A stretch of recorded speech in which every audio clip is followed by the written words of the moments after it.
இந்த புகார் யார் மேலேனா என்னை பெற்ற தாய் மேலே தான் இந்த புகார் நான் கொடுக்க போகிறேன்.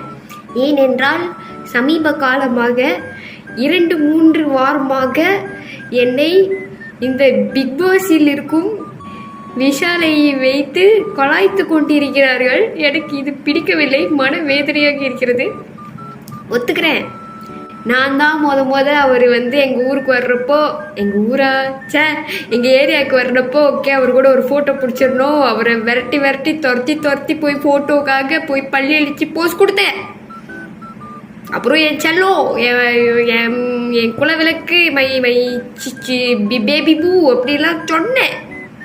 ஆனால் இப்படிலாம் இருப்பார் இது இப்படி நினச்சி எதிர்பார்த்து சொல்லலைங்க.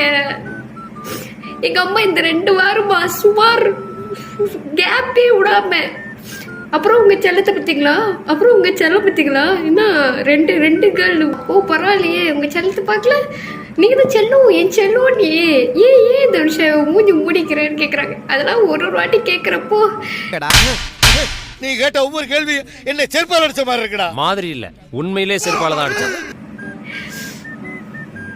இதுக்கு தாங்க எதுவுமே தீர விசாரிக்காம நான் இப்போதான் கற்றுக்கிட்டு இருக்கேன். அப்போ ஃபோட்டோ எடுத்தப்போ இட் வாஸ் 2023.